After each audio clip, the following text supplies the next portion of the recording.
అయితే చాలా బాగుందన్న, నాకైతే బాగా నచ్చింది. బట్ ఎక్స్పెక్టేషన్స్ పెట్టుకోకుండా మామూలు వస్తే మాత్రం విరూపాక్ష దాన్ని అయితే కంపేర్ చేయకండి. సినిమా పరంగా అయితే అసలు విజువల్స్ కానీ గ్రాఫిక్స్ కానీ అసలు బ్యాక్గ్రౌండ్ మ్యూజిక్ అయితే చాలా బాగుంది. వెన్నెల కిషోర్, వైవ హర్ష వీళ్ళ కామెడీ సీన్స్ అయితే ఎక్సలెంట్ ఉంటాయి. ఫస్ట్ హాఫ్ అయితే చాలా సూపర్ ఉంటుంది, సెకండ్ హాఫ్ కొద్దిగా తగ్గుతుంది. దీని స్టోరీ లైన్ వచ్చేసి మన హీరో బంగారం దొంగతనం చేస్తాడు. ఎందుకు దొంగతనం చేసిండు, ఆ 4 భైరవకోన 4 పేజీలు ఎందుకు మిస్ అయినాయి, గరుడ పురాణం అనేది భైరవకోనకి ఎందుకు పోయినాయి, ఇదంతా స్టోరీ లైన్ మనకి సస్పెన్స్ ఉంటుంది.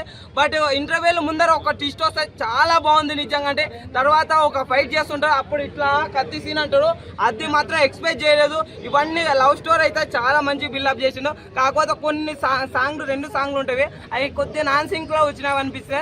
నిజమేలా చెప్తున్నా, జాన జాన అమ్మ అమ్మ సాంగ్ ఫస్ట్ హాఫ్ లో ఒక సాంగ్ ఉంటుంది, సెకండ్ హాఫ్ లో ఇంకో సాంగ్ ఉంటుంది. 2 సాంగ్లు అయితే నాకైతే బాగా అనిపించింది. సినిమా అయితే సూపర్ అనిపించింది అన్న నాకైతే.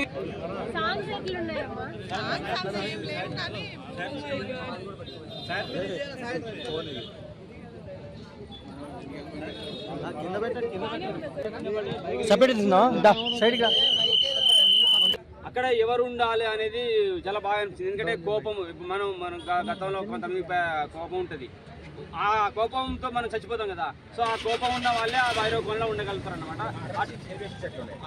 ఎలివేషన్స్ బాగున్నాయి, గ్రాఫిక్స్ బాగా అనిపించింది. ఆ మనోడు క్లైమాక్ ఒక సన్నివేశంలో కత్తి విలన్లను కొట్టబోతుంటే అది వర్షబలం తగిలి ఆమె చనిపోయే విధానం, అంటే తాను చంపాడు అనుకోకుండా ఆమె తల్లి చనిపోద్ది. సో తను నిజంగానే కావాలని చంపడం అని చెప్పేసి ఆమె చచ్చిపోయి ఒక భైరవకోనకి వెళ్ళిపోవడం, ఆ కోపంతో పగతో అలా ఉంటుంది అనమాట. తర్వాత అది ఎండింగ్కి వచ్చేసరికి ఒక పెద్దమ్మని ఉంటుంది, ఆమె అసలు ప్రేమ వాళ్ళని ఆ కోపం నుంచి బయటకు లాక్క రావాలి, ప్రేమ తెలియజేయాలని చెప్పి చూపించినప్పుడు అది ఎవరు వినరు, ఆమెకైతే ఏంటది విన్నప్పుడు సంతి కిషోర్కి నా మీద ఎంత ప్రేమను తెలుసుకొని ఆమె మంచిగా మారిపోయి ఆయన చెప్పింది వినేసి, సో ఆటోమేటిక్గా చివరికి చాలా బాగా అనిపించేస్తుంది. ఒక మినుగురు పురుగు సన్నివేశం కూడా చూపిస్తారు, అది కూడా బాగా అనిపించింది.